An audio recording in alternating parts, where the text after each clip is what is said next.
ఈరోజు కూడా చెప్తున్నా, హైపై హడావుళ్ళు, మంచి మంచి సెలబ్రేషన్స్, మంచి మంచి పండుగ వాతావరణాలు, ఈ గందరగోళాలు ఏమండి, మంచి డిగ్నిటీని మెయింటైన్ చేసే పొజిషన్స్, పరిస్థితులు, వీటిని బట్టి కొంతమంది భక్తిని అంచనా వేస్తూ ఉన్నారు. తారుమారైపోతుంది. నువ్వు హడావుడి హైపై అనుకున్న దాని దగ్గర దేని దగ్గర కూడా ఉన్నాడో లేదో డౌటే. ఇది ఏముందిలే, ఇది చాలా చిన్నది, ఇది ఏముందిలే అనుకున్న చాలా చిన్న దాని దగ్గర ఆయన గదుగుతున్నాడని నీకు తెలియకపోయి ఉండొచ్చు. తెలిస్తే ధన్యుడవే, ధన్యురాలివే. ఆయన కదలిక ఎక్కడి నుంచి కదులుతున్నాడో గుర్తుపట్టాలండి. ఇశ్రాయేల్లో, యూదయలో ఉన్న వాళ్ళకి అర్థం కాల, ఎక్కడో తూర్పు దేశంలో ఉన్న జ్ఞానులకు అర్థమైంది. వచ్చి ఆయనను కనుగొని సేవించి ఆరాధించి మొక్కి వెళ్ళారు. అంతేకాదండి, ఘనులైన వారికి, పరిసయ్యులకి, పరిశుద్ధులని చెప్పుకునే వాళ్ళకి అందలా, గొర్రెలు కాసుకునే వాళ్ళకి అందింది వర్తమానం. అక్కడున్న స్థానికులు మొదట దర్శించిన వాళ్ళు ఎవరు ఆయన్ని? రాజుల, చక్రవర్తుల, పరిశుద్ధులని చెప్పుకుంటున్న పరిసయ్యుల, యూదుల మతాధికారుల, గొర్రెల కాపర్లు. నా ప్రియమైన దేవుని బిడ్డలారా, యేసు ప్రభు ఇలా ఈ చర్య ద్వారా ఒక మంచి పాఠాన్ని మనకిస్తున్నాడు. ఆ ఒక్క మొక్క చెప్పి నేను ప్రార్థన చేస్తా. రెండవది, అక్కడ పుట్టాడు, తర్వాత అక్కడి నుంచి ఇంట్లోకి షిఫ్ట్ చేయబడ్డాడు, ఆ తర్వాత అక్కడి నుంచి మరో ప్రాంతానికి ఐగుప్తు కొనిపోబడ్డాడు, ఆ తర్వాత మళ్ళీ నజరేతుకు తీసుకురాబడ్డాడు. నజరేతులో ఆయన పెరిగాడు. బాగుంది. ఎవరు ఊహించనది పశువుల పాక, ఎవరు ఊహించనది పశువుల తొట్టె, ఎవరు లక్ష్య పెట్టనిది, గౌరవించనిది దాన్ని ఎంచుకున్నాడు. గుర్తుపెట్టుకో. దీనికి నీ జీవితానికి సంబంధం ఉంది, గుర్తుపెట్టుకో. రెండవది, ఎవ్వరు మెచ్చుకోని ఊరు నజరేతు. ఎవ్వరు మెచ్చుకోని ఊరు నజరేతు. ఎవరు ఇష్టపడింది, ఎవరు మెచ్చుకోనిది గలిలయ. గలిలయ మీద గౌరవం లేదు, నజరేతు మీద మంచి అభిప్రాయం లేదు. నతనీయులు మాటతో అర్థమవుతుంది, నజరేతు నుండి మంచిది ఏది రాదని. చిలకలూరుపేట పట్టణాన్ని గురించి ఇప్పుడు నువ్వు నెట్లో సెర్చ్ చేయి. దీని గురించి దరిద్రపు చరిత్ర వచ్చిద్దో మంచి చరిత్ర వచ్చిద్దో నువ్వు చూడు, చూసుకో. చిలకలూరుపేట పట్టణం, దాని హిస్టరీ నువ్వు కొట్టి చూడు. ఈ ఊరి గురించి మంచి చరిత్ర వచ్చిద్దో దరిద్రపు చరిత్ర వచ్చిద్దో ఇప్పుడు చూడు, అర్థమైపోయింది. అంటే కూటంలో కాదులే, ఇంటికి పోయి నాకు చూసుకో. దరిద్రపు చరిత్రే వచ్చింది. కానీ నజరేతులో నుండి మంచిది వచ్చే అవకాశమే లేదు. అది పూర్తిగా పాడైపోయిన మనుషులతో నిండినది, పాడైపోయిన వ్యక్తులతో, వస్తువులతో నిండినది. అక్కడ నుంచి మంచిది ఏది రాదు అనుకున్న అందరూ తేలిగ్గా మాట్లాడే నజరేతు నుంచే సర్వలోకాన్ని రక్షించే రక్షకుడు బయలుదేరాడు. అంతేనా? ఆ నజరేతుకి శాశ్వత కాల గుర్తింపునిచ్చేశాడు. చెడిపోయిన దానిలో నుంచి వచ్చాడో ఆ చెడిపోయిన దాన్ని ధన్యురాలిని చేశాడండి. అదండి నేను చెప్పే పాయింట్. ఇప్పుడు యేసయ్యని పిలిచి మనం ఆరాధించేటప్పుడు ఏమని ఆరాధిస్తాం? అప్పట్లో యేసు అనే పేరు కలిగిన వ్యక్తులు చాలామంది ఉన్నారు. బరి యేసు అని ఒకడు ఉన్నాడు. అప్పట్లో యాషువా, యెహోషువా, యాషువా, యేసు ఒకే అర్థంతో కూడిన పేర్లు. కాబట్టి ఈ పేరు గల్లోళ్ళు చాలామంది ఉన్నారు. వాళ్ళందరిలోకి మన యేసుని మనం ఎట్ట గుర్తుపట్టొచ్చు అంటే, ఈ యేసు నజరేయుడైన యేసు. నజరేతులో ఈయన తప్ప ఇంకొకళ్ళు లేడు, అది విషయం. ఇక నజరేయుడైన యేసు అంటే సిలువ వేయబడిన యేసు అని వస్తాడు, ఇంకొకడు కనపడ్డ అక్కడ. ఈ నజరేతుకి ఎంత భాగ్యం! నజరేయుడా ఎల్వియో యుగాలకైనా ఆరాధ్య దైవము నీవేనని ఘనమెత్తి నీ కీర్తిని చాటెదా. దేవునికి మహిమ. యేసుతో పాటు నజరేతును కూడా పొగిడేటట్టు చేశాడు చూడండి.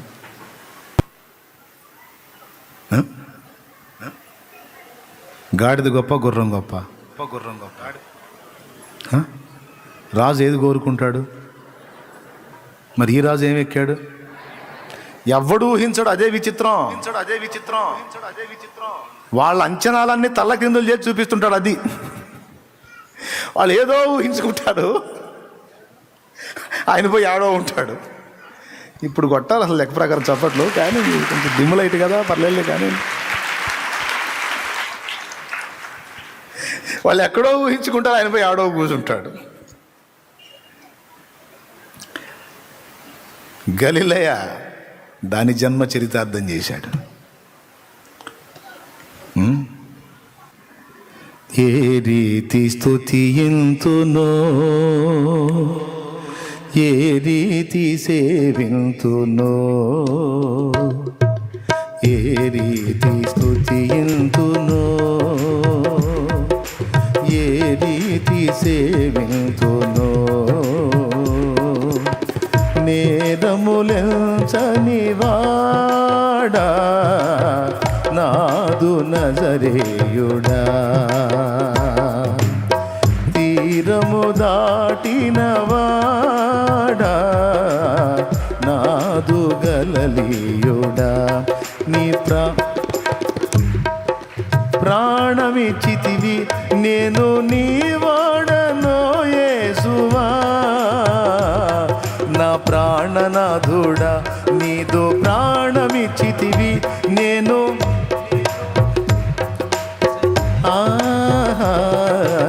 ఏ రీతి. దేవునికి మహిమ. నజరేతు అయితే ఉంది, గలిలయ కూడా చరిత్రలోకి పాటల్లోకి ఎక్కింది. గలిలయుడు, గలలీయుడు, నజరేయుడు, ఆ రెండింటికి దరిద్ర పేరు ఉంది అంతవరకు.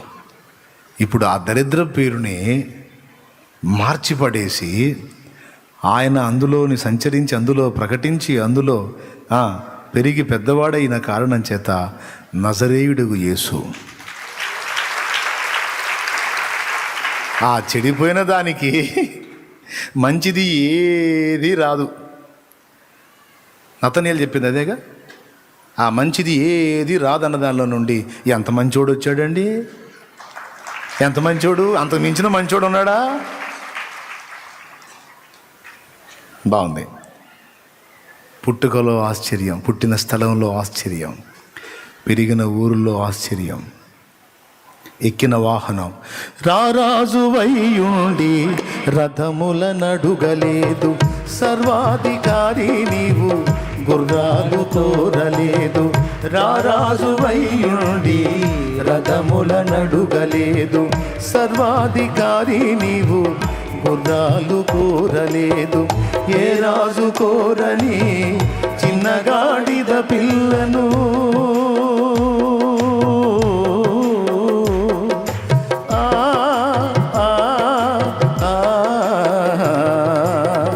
ఏ రాజు కోరని చిన్నగాడిద పిల్లను కోరుకొంటివేమయ్యా కోరిక తీర్చే స్వామి, కోరుకొంటివేమయ్యా కోరిక తీర్చే స్వామి.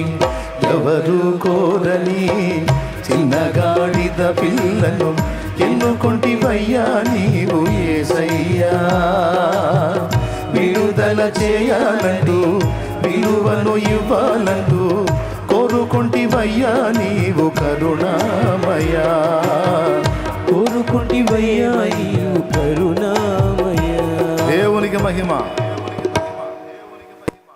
దేవుని కార్యాల్లోని విచిత్రం ఇది.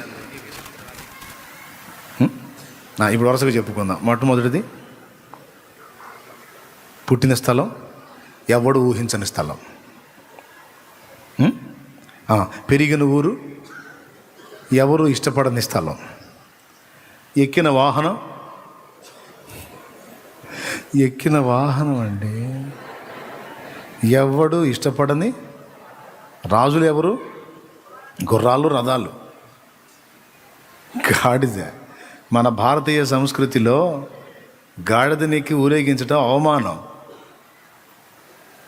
గాడిదనెక్కించి ఊరేగించటం అవమానం.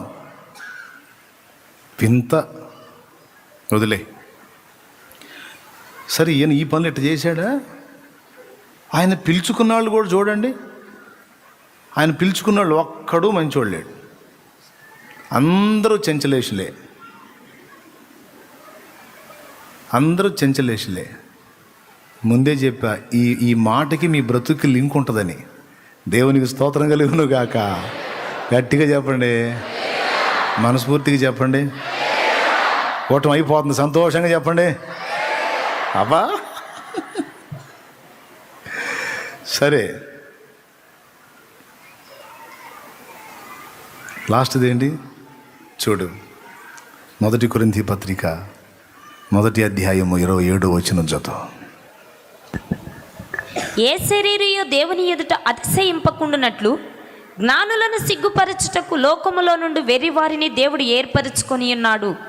బలవంతులైన వారిని సిగ్గుపరచుటకు లోకములో బలహీనులైన వారిని దేవుడు ఏర్పరచుకొని ఉన్నాడు.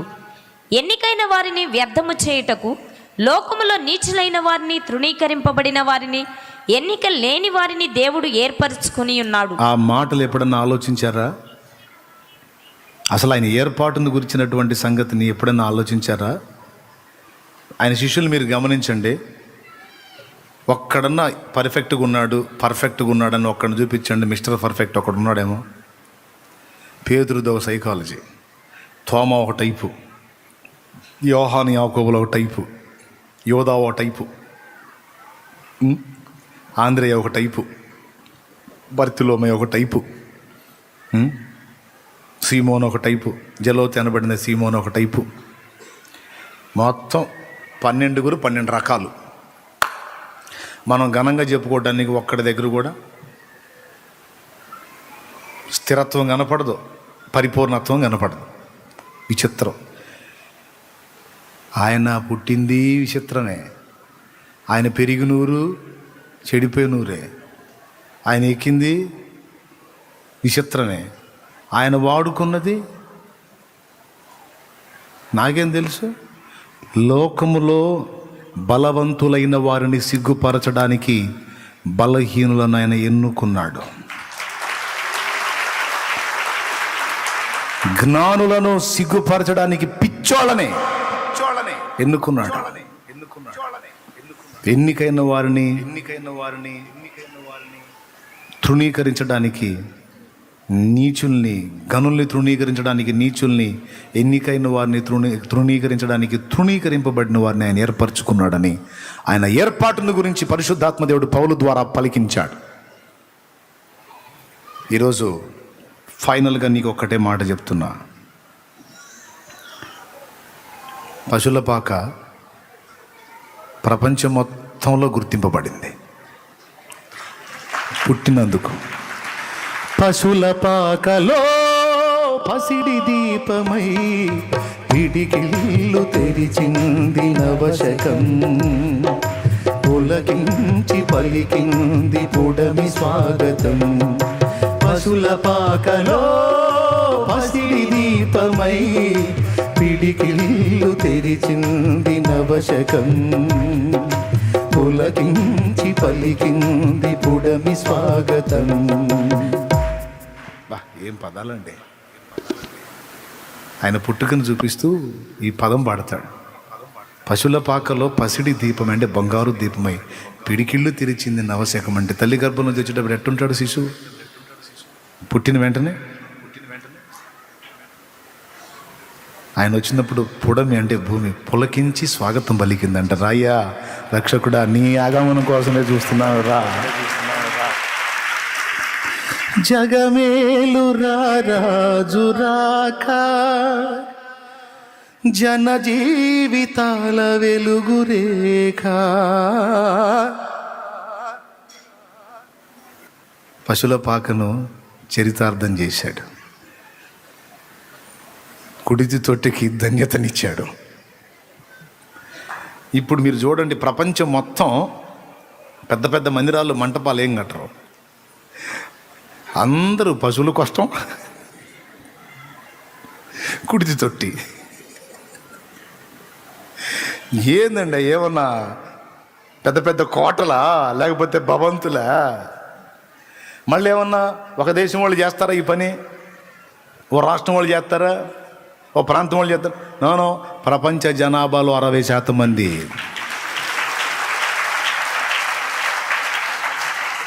వారే ఎంత చిత్రం! యేసయ్య, నువ్వు ఎక్కడ అడుగు పెడితే అక్కడ మారిపోయానే. దాని విలువలు మారిపోయాయి కదా, దాని విలువలు తారుమారైపోయాయి కదా. ఎంత చిత్రం! సరే వదిలేయండి. నజరేతులో పెరిగాడు, అప్పటిదాకా దరిద్రపు చరిత్ర. కానీ యేసును నజరేతు తనలో ఉండనిచ్చింది, యేసును తనలో పెరగనిచ్చింది. కథం, నజరేతు చరిత్రే మారిపోయింది. గాడిద ఆయన తన మీద ఎక్కనిచ్చింది, దాని విలువ మారిపోయింది. అప్పటిదాకా దాని వీపు మీద వేసే బట్టల మూటలో ఇప్పుడు దాని కాళ్ళ కింద పరవటం మొదలు. ఆయన దాని మీద ఉన్నాడు కదా, దాని కాళ్ళ కిందకు వచ్చేసినాయి. వాస్తవంగా ఎక్కడెక్కడ బట్టలన్నీ మూటలు కట్టి దాన్ని వీపుని వేసి వెయ్యి బెత్తంతో బాదుకుంటూ పోయే గాడిద యేసు ఎక్కి కూర్చున్నాడు. అప్పటిదాకా అది మోస్తున్న ఆ బరువులు ఏవైతేనని కాళ్ళ కిందకు వచ్చేసినాయి. అప్పటిదాకా ఏ భారం మోసిందో ఆ భారాన్ని పక్కన పెట్టేసి యేసు భారాన్ని ఎప్పుడైతే ఎత్తుకుందో గాడిద, అప్పటిదాకా దానికి బరువుగా ఉన్నవన్నీ దాని కాళ్ళ కింద వచ్చినాయి. ఇప్పుడు నీకు అర్థం అవ్వాలి మ్యాటర్, అందులోని ఆంతర్యం నీకు అర్థం కావాలి.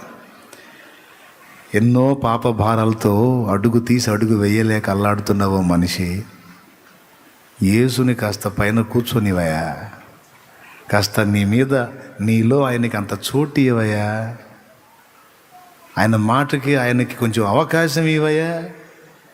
నీ మీద భారంగా ఉన్నవన్నీ నీ కాళ్ళ కిందకు వస్తాయి. కాస్త అవకాశం ఇవ్వమ్మా, కాస్త అవకాశం ఇవ్వమ్మా, నీ చరిత్ర మారిపోయిద్ది. ఇప్పటిదాకా నీకున్న దరిద్ర సాక్ష్యం అంతా పోయి ఆశీర్వాదకరమైన సాక్ష్యం నీ జీవితంలో ప్రారంభమైంది.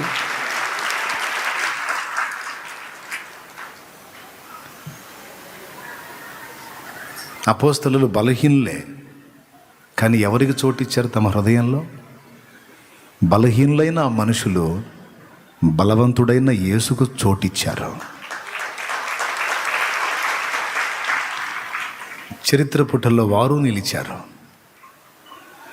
యేసయ్య గురించి ఎంత మాట్లాడుకుంటామో అపోస్తలుల గురించి అంతే మాట్లాడుకుంటాం. ఎందుకు? మారిపోయింది, విలువలు మార్చి పడేశాడు. నజరేతులోంచి మంచిది ఏదైనా రాగలదా అని నతనీయులు అడిగితే ఫిలిప్పు సమాధానం, వచ్చి చూడు. ఇప్పటిదాకా రాలేదు, ఇప్పుడే వచ్చింది. ఇక నజరేతు పేరు మారిపోయింది. చిలకలూరుపేటలో మంచిది ఏదన్నా వచ్చిద్దా? చిలకలూరుపేట నుంచి మంచిది ఏదన్నా రాగలదా? వచ్చి చూడు. తండ్రి సన్నిధి ఉంది. దేవునికి స్తోత్రం కలుగును గాక. హల్లెలూయా, హల్లెలూయా. ఈ ఊరు పెద్దగా గుర్తింపు లేని ఊరు. ఒకవేళ ఉన్న చెడిపోయిన చరిత్ర కలిగిన ఈ ఊరిని ఈరోజు ప్రపంచవ్యాప్తంగా తెలుగు క్రైస్తవ్యం మొత్తానికి అన్యజనులు కూడా యేసును బట్టే పరిచయం చేశాడు. ధన్యకరమైన పేరు. చుట్టుపక్కల పల్లెటూళ్ళ నుంచి ఒక ఆడపిల్ల చిలకలూరుపేట పట్టణానికి రావాలనుకో, సింగిల్గా ఒక ఆడపిల్ల చిలకలూరుపేట పట్టణానికి బయలుదేరితే ఖచ్చితంగా ఆ గ్రామం అనుకునేది ఏంటో తెలుసా? ఏ పాపం చేయటానికో ఆ పేటకు పోతుంది. అది దీని పేరు. ఈరోజు ఆటోలు వేసుకొని, జీబులు వేసుకొని, కార్లు వేసుకొని, బళ్ళు వేసుకొని, ట్రాక్టర్లు వేసుకొని, అవి వేసుకొని, ఇవి వేసుకొని బయలుదేరుతుంటే, అమ్మా ఏసై దగ్గరికా? ఏసై దగ్గరికా? చలో చలో చలో, హల్లెలూయా. ఏసయ్యా, నీకింత స్థానం ఇస్తే మార్చి పడేస్తావు కదయ్యా వాతావరణాన్ని. జీవితాల్లో ఇంత చోటు ఇస్తే ఎంత గొప్ప విలువనిస్తావయ్యా. ఇది నిజమా అబద్ధమా మీరు చెప్పండి. ఇప్పుడు మనం చదువుకున్నటువంటి చరిత్ర అంతటిలో మీకేమర్థమైంది? ఆకాశ మహాకాశాలు పట్టజాలంత పెద్ద దేవుడు నీకోసమే భూమి మీదకి వచ్చాడు, నీకోసమే పుట్టాడు. ఇప్పుడు వెంటనే మీరు నాకెళ్ళదో రకంగా చూడకండి. పెద్ద నా కోసమే పుట్టాడు అంటే ఇటు చెబుతున్నాడు. ఎంతమంది కోసం కాదా, నా కోసమేనా అనకండి. నేను చెబుతున్నా నీ కోసమే. అదేందన్నా మరి ఎంతమంది? నేను చెప్పనా, వీళ్ళందరూ ఎవ్వరు లేకుండా నువ్వు ఒక్కతివే ఉండి ఈ సృష్టిలో ఇంకెవరు లేకుండా నువ్వు ఒక్కతివే ఉండి నువ్వు పాపంలో పడ్డా నీకోసం కూడా ఆయన ఇంతే చేస్తాడు.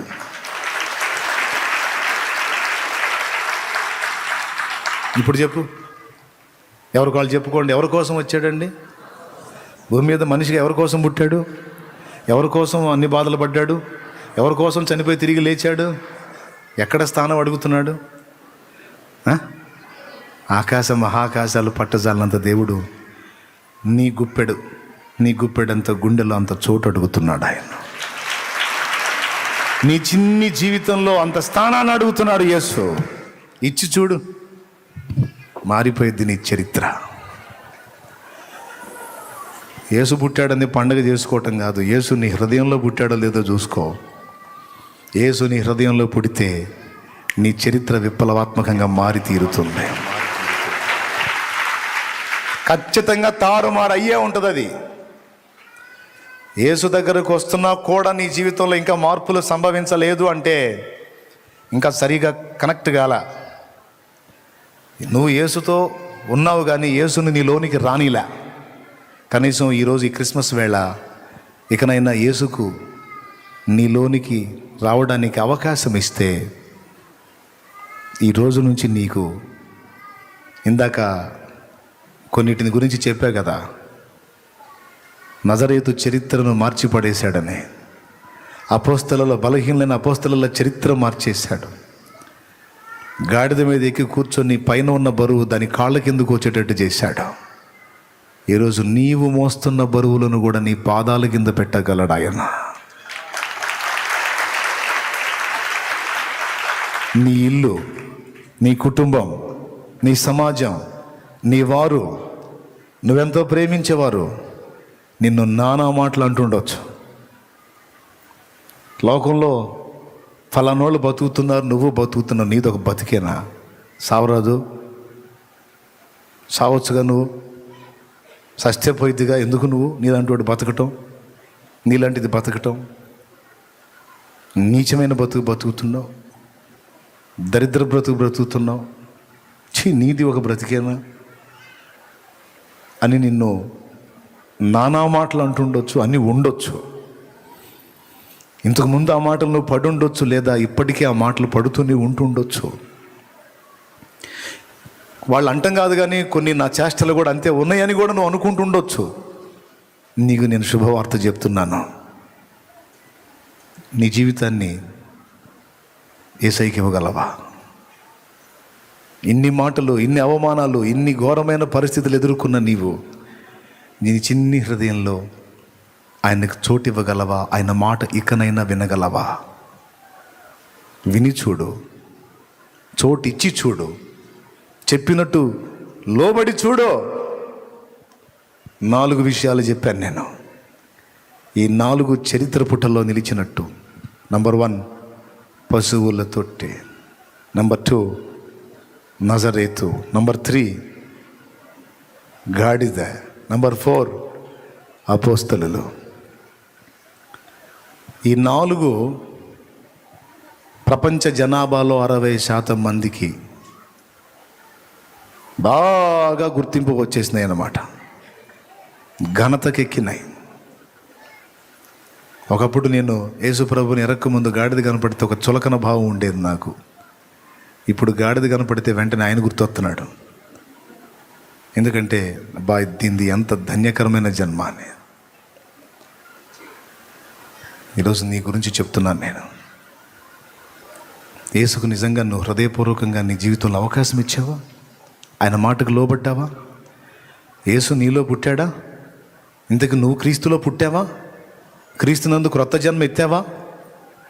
క్రొత్త జన్మ ఎత్తావు సరే, వాక్యమై ఉన్న క్రీస్తుకు నీ హృదయంలో విలువనిచ్చి ఆయన వాక్యం చొప్పున బ్రతకాలని గట్టి తీర్మానంతో అడుగులేస్తున్నావా? లేకపోతే నీ సొంత చిత్తంలోనే ప్రయాణం చేస్తున్నావా? మార్చుకో. కనీసం ఇక నుంచి ఈ క్రిస్మస్ శుభారంభం నుంచి అయినా దేవుని మాటకు లోబట్టానికి ఒక మంచి తీర్మానం చేయి. కొన్ని నువ్వు నెరవేర్చని వాక్యాలు ఉన్నాయి.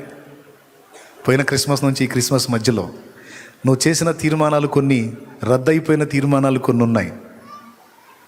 ఈసారి రద్దు కావటానికి వీల్లేదు, నెరవేరాలి. నువ్వు నెరవేర్చని వచనాలు కొన్ని ఉన్నాయి, నువ్వు దాటిపోయిన వచనాలు కొన్ని ఉన్నాయి, నువ్వు మీరి పాపం చేసిన వచనాలు కొన్ని ఉన్నాయి. వాటి విషయంలో క్షమాపణ కోరుకొని ఇక నుంచి అన్న వచనాలు నీ జీవితంలో అక్షరాల నెరవేరడానికి నువ్వు నడుం కట్టాలి. రక్షణ పొందిన బిడ్డ నడుం కట్టాలి. ఏ వచనాలు నువ్వు నెరవేర్చకుండా దాటి పొరపాట్లు చేశావో నువ్వు సరిదిద్దుకొని సరిచూసుకొని తిరిగి ఆ వాక్యం దగ్గరకు వచ్చి ఆ హద్దుల్లో నిలబడాలి.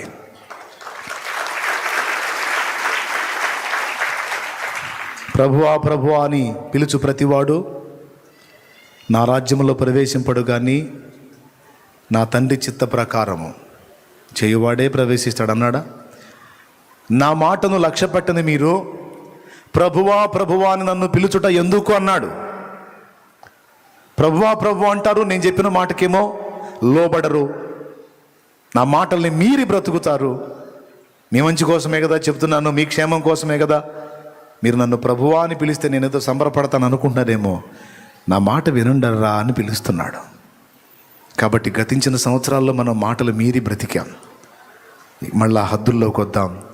దేవుని మాటల అదుపాజ్ఞల్లో బ్రతకడానికి మనల్ని మనం ఆయనకి అప్పగించుకుందాం. బలమిమ్మని ఆయన అడుగుదాం ఈ వేళ. ఇది రక్షణ పొందిన వాళ్ళకి. రక్షణ ఇంకా పొందిన వాళ్ళకి నీ ఇష్టం. మరి యేసు లోకంలో పుట్టాడు, నీ కొరిగింది ఏముంది? నీలో పుట్టాలి. మొదటిది నువ్వు ఆయనలో జన్మించాలి. అప్పుడు నీకు నిత్య జీవం ఒరుగుతుంది, నిత్య రక్షణ ఒరుగుతుంది, నిత్య నరకం తప్పుతుంది, నీ జీవితం తారుమారైపోతుంది. చెడిపోయింది అన్న నీ జీవితం ఆశీర్వదించబడింది అన్న విధంగా తారుమారవుతుంది. శాపగ్రస్తమైంది అన్న జీవితం దీవించబడింది అన్న రీతిగా తారుమారవుతుంది. మరి అలా మార్పును అందించగల ప్రభు నిన్ను పిలుస్తున్నాడు. సిద్ధమైతే ఈరోజే ఈ క్రిస్మస్ వేళ, క్రీస్తు జన్మించిన వేళ, నువ్వు క్రీస్తులో జన్మించడానికి ఒక మంచి తీర్మానం చేస్తావని ఆశిస్తున్నాను. రక్షణ పొందుతావని. యేసు జన్మించటం కాదు, జన్మించాడు, పెరిగి పెద్దవాడై నీ పాపముల భారమును మోయడానికి సిద్ధంగా ఉండి నిన్ను పిలుస్తున్నాడు. నీకోసమే రక్తం చిందించాడు, ప్రాణం పెట్టాడు, తిరిగి లేచాడు, ఆరోహణమై వెళ్ళాడు, త్వరలోనే రాబోతున్నాడు. నువ్వు ఇంకా యేసు పుట్టినో చింతలేదు, యేసు పుట్టినో చింతలేదని ఇంకా నువ్వు ఆ పాపిష్టి జీవితం నుంచి బయటపడకుండా, మారు మనసు పొందకుండా, రక్షణ పొందకుండా పాపలోకంలో బతుకుతా యేసు పుట్టిన చింతలేదు. ఎందుకు చింతలేదు? యేసు పుట్టితే నీకేం ఒరిగింది? నువ్వు పుట్టలేదుగా క్రీస్తులో. యేసు పుట్టాడు, చింతలేదా? యేసు పుట్టినా చింత ఉంది. నువ్వు క్రీస్తులో జన్మించినంత వరకు నరకం నీ కోసం ఎదురు చూస్తూ ఉంది. యేసు పుట్టిన చింతలేదని పాట పాడితే ఉన్న బహుమానం ఇస్తాడు అనుకుంటున్నావేమో. చింతలేదు కాదు, నరకం ఉంది. యేసు పుట్టాడు, సంతోషం. లోకంలో పుట్టాడు, నీకేం ఒరిగి? నీలో పుట్టాలి, నువ్వు క్రీస్తులో జన్మించాలి. అప్పుడు వాడుకో చింతలేదని. అప్పుడు అన్నీ నీ మేలుకు వస్తాయి. అప్పుడు నీ కీడులు కూడా నీకు ఆశీర్వాదాలుగా మారుతాయి. అప్పుడు అప్పటిదాకా నిందపాలైన నీ బ్రతుకు అనేకులకు ఎవరైతే నిందించారో, దూషించారో, అవమానపరిచారో, నీది ఒక బతికేనని శపించారో వాళ్ళందరి నోళ్ళు నిన్ను ఘనపరుస్తాయి. నా యేసు చేస్తాడు. నా జీవితమే దానికి సాక్ష్యం. నా లైఫే సాక్ష్యం.